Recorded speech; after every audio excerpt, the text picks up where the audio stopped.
Hi, so I wrote a book. This is my book, Falling into Place. The book is basically a story of my life and a story of all the times when things just happen to fall into place in the most beautiful of ways. Like me ending up in South Africa for close to 7 years, or me getting kicked out in Thailand by a crazy captain over touching a dog, which forever altered the course of my life. Like, I owe so much to the dog on the beach that day. Or how I found myself crazy in love with this guy a few years ago, but it was a love that couldn't be, because he had known for months before this that he was going to ordain as a monk. But that's basically how I, out of curiosity, because I really wanted to understand what drew him to monkhood, that's how I got to go to Papay and have all these profound, life-changing experiences. And it's just so beautiful how I lost one love to monkhood just to gain a brotherhood of monks in return. So the first chapter is titled The Power of Storytelling. In 2011, I got to go to a female prison in Johannesburg, South Africa. Rhodessa Jones, an amazing lady with a beautiful vision, had come from the States to work with the inmates and put on a performance that contained dance, song, and storytelling. Let me tell you, that day changed my life. Being in the audience, getting to witness what I witnessed, left such a profound impact on me that is still alive to this day. The inmates' sharings were so powerful. In their own way, they each got to share their story of what led to the incarceration, but also of the life they lived before, of their families back home. I quickly realized that I could have easily been one of them, had I been less lucky with the cards that were dealt to me at birth, had I grown up in a different family and socioeconomic environment. At the end of the show, there was barely a dry eye left. What was so moving to see was not only the impact it had left on the audience, but especially on the inmates themselves. Rhodessa Jones recollected how things were when she first got there a few months prior, when she first started working with the women. They had each kept to themselves, rather hostile towards one another, reluctant to share their stories, to open up to anyone, because of how their time since their incarceration had shaped them. Because the only thing they had been known for since was the crime they had committed and the story it told about themselves. Encouraged by Rhodessa, they got to reclaim their stories. They got to reclaim their identities. They were so much more than just inmates. They were daughters, mothers, friends, sisters. And the more they were opening up and sharing their stories, the more they realized that they were not alone. A lot of the other women had been through similar things. They had been deceived and abused in similar ways. They had not seen another way out and were faced with the same fate that eventually landed them in prison. There's an image that will forever be burned into my memory. The inmates gathering around the bus to send us off. They were waving, cheering. It was such a jubilant mood. Their faces were so happy, so full of joy. Most of them were standing arm in arm in little groups or pairs. And it struck me that taking part in this project had forever changed their lives. They were still incarcerated. They still had Lord knows how many years to serve. But they were no longer alone. They had found a sisterhood. And I felt I had found my purpose. This day led me to major in applied theater. I was studying applied theater at the time. I did a semester in theater for human rights, and as part of that, I got the chance to go to that prison to watch that specific performance. That was 12 years ago, 13 by now. Holy Mazzaroli! It only occurred to me a few months back how it was never about applied theater or prison theater to begin with. The magic that called out to me that day, the profound experience that I had, that was the magic of storytelling.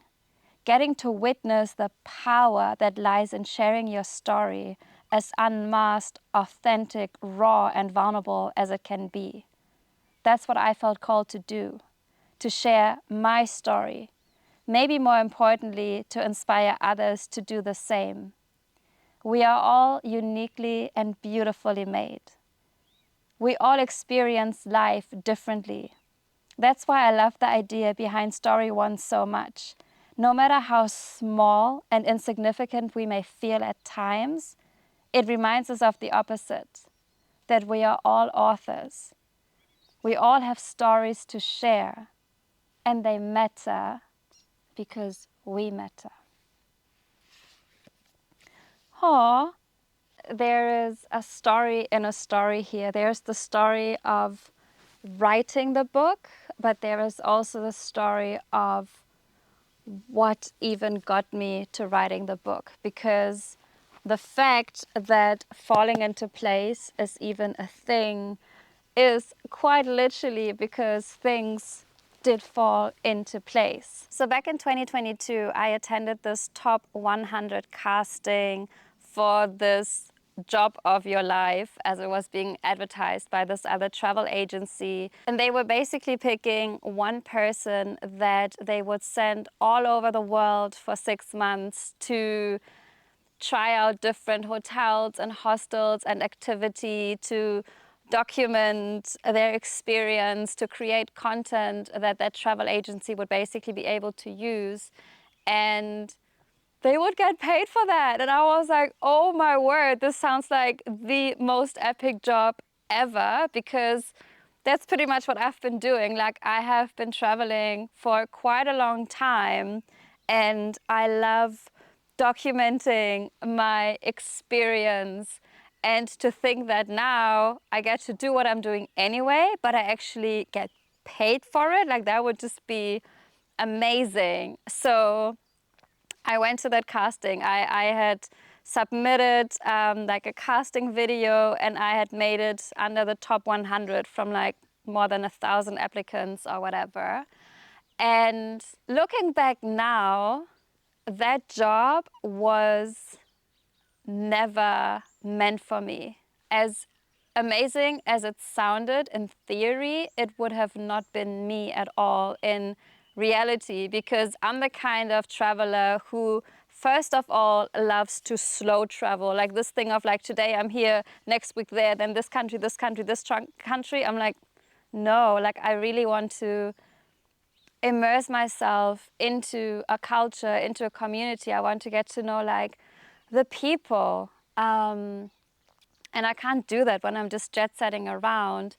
Also, I'm more the hostel and couch surfer or work away kind of traveler, because that means that you're more, again, with the people. Hotels, fancy schmancy hotels, no thank you. So it would not have been for me, but the casting was for me. I had to be at that casting because it was at that casting that I met this really awesome girl. Shout out to Maike if you see this, who just so happened to mention Story.One and how they were holding some writing competition where you could basically write and submit a book as part of the competition, and she had done it in the year before. And the moment I heard about that, I was like, OMG. That's what I came here for. I came here to hear about that, because writing a book is something that I had been meaning to do for so long.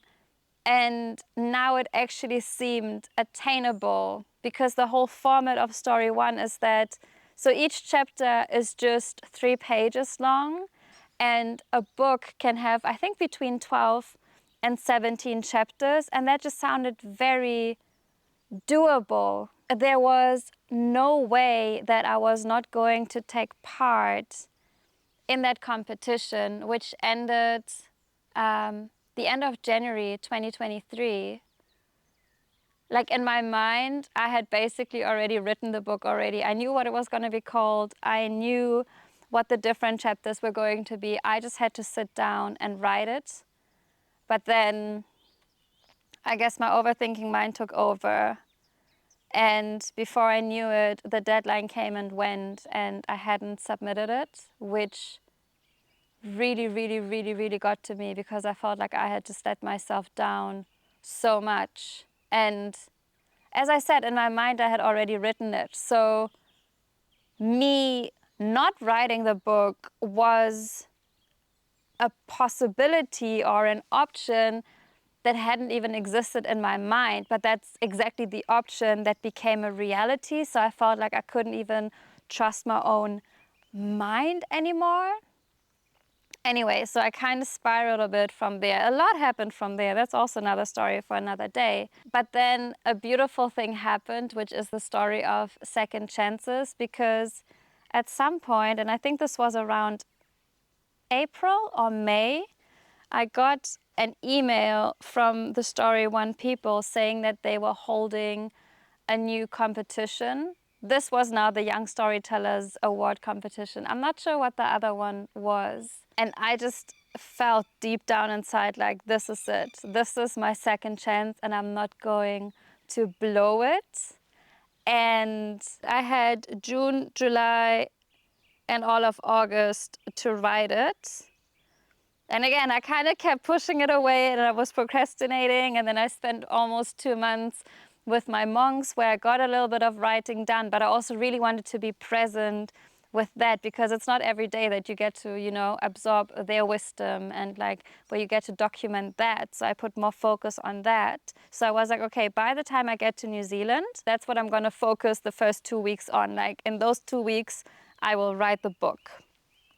And that's basically what happened. I found this amazing host. I recorded a video when I was with my monks. I had been so anxious. I still haven't booked my flight to New Zealand. It's been giving me so much anxiety because I'm really reluctant to leave this place because I have all the dogs here. I have this amazing nature. It's so peaceful and quiet and I'm like, I don't want to leave, but at the same time, this is like a once-in-a-lifetime opportunity to go explore New Zealand in this way. I had no idea where I was going to go to, and I was slowly running out of time. I have to arrive before the 16th, so on the 15th. Snap, that's 10 days from now. And then, okay, what is happening? I found this guy on Couchsurfing. This guy, Mark, who has traveled quite a bit himself and who lives on a sheep and cattle farm. There's horses, there's dogs, there's sheep, like there's a lot of sheep. There's like a lot of animals and I messaged him and I was like explaining about like coming to New Zealand and then I'm also working on a book. He literally just responded to me telling me that the timing is perfect and he's saying how like 2 to 3 weeks like would be perfectly fine. So it looks like I have a place. This is amazing. And the rest is history. And I'm actually now sitting in his garden. So I started my work and travel adventure here back in August of last year. And I think the first 10 days that I was here, like they just flew by. And before I knew it, I had like 5 or 6 days left until the deadline.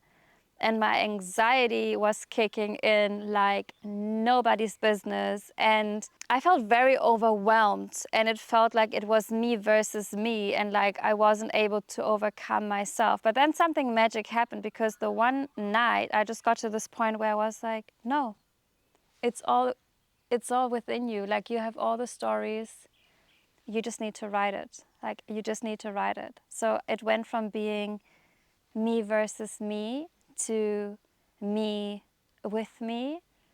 And then the magic just happened because time just seemed to slow down. Like each day I was writing away. I just literally took it one word, one chapter at a time, not worrying about anything else. And in the evenings, when I would be like, oh, tomorrow is only that and that day, I was always amazed because I had quite a lot of time left. Like, that's what it felt like.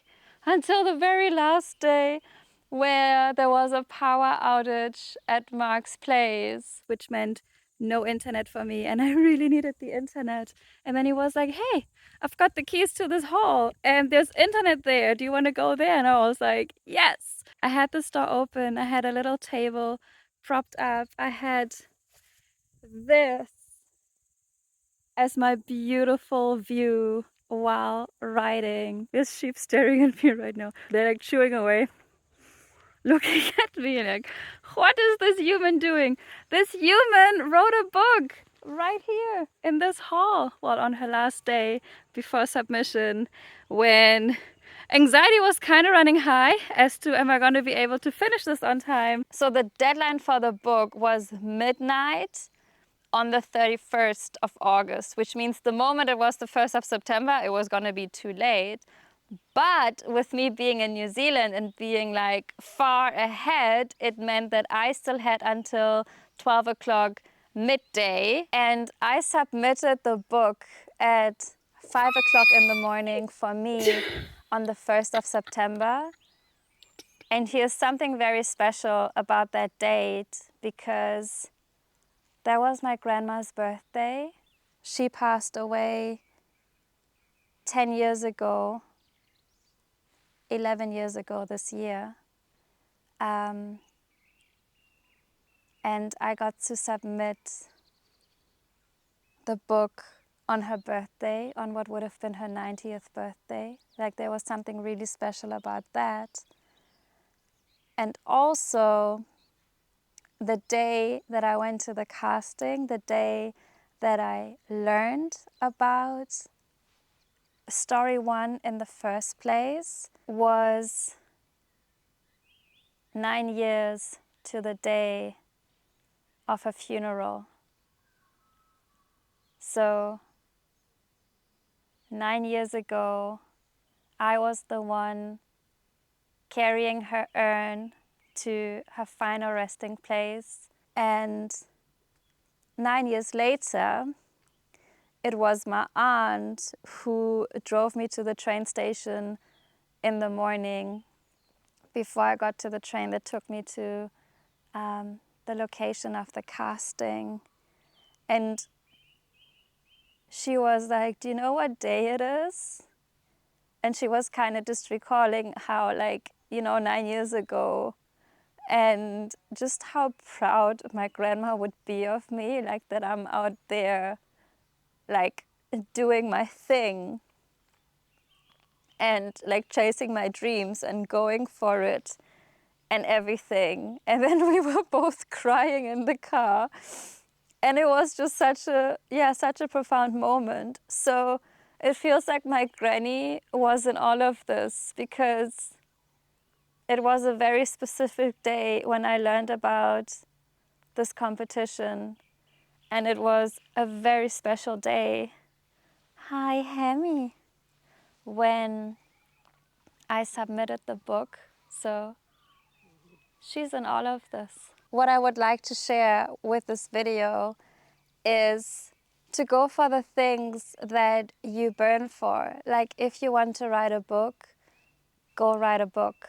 If you want to learn how to cook, learn how to cook. If you're passionate about painting, go paint. I think, like, go for the things that make you happy. Breathe life into the things that bring you joy. Because I strongly believe that if your heart is in it, it will never be in vain. I mean, take Falling Into Place, for example. Did I end up winning the competition? No. Did I make it under the top 20 and got the book into selected bookstores? Nope. This is print on demand, and there's probably only 3 actual physical copies out there in the world. This, my author's copy, being one of them, and the other 2 being the ones that my parents and one of my brothers ordered. Does that bother me? Not at all. To be fair, I never really wrote the book with the intention of a lot of people reading it. I wrote it because it's something that I had always wanted to do. You know, haters might even say that this isn't even an actual book because each chapter is only 3 pages long. And yes, 3 pages is not a lot, and I had to shorten and summarize a lot. But you know what? I did this. This is a tangible reminder of the fact that I am capable of doing hard things, that I can overcome myself and persevere. And while my story and all the highs and lows captured in these pages may not mean anything to anyone, they mean everything to me. This is my life. This is the magic that I have encountered. These are the moments that have shaped me. And this is an achievement that no one can ever take away from me. And I feel like I am a better person for having gone through this process, for having written this book.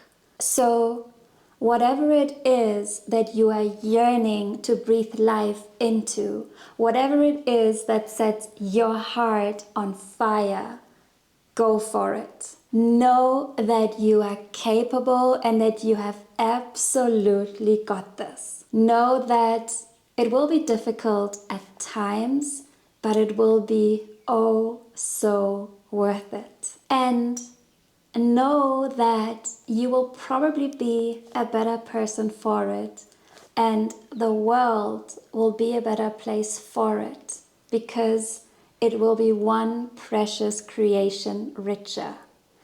I am sending you all so much love. Thank you for tuning in, and I will see you at the next one if you like.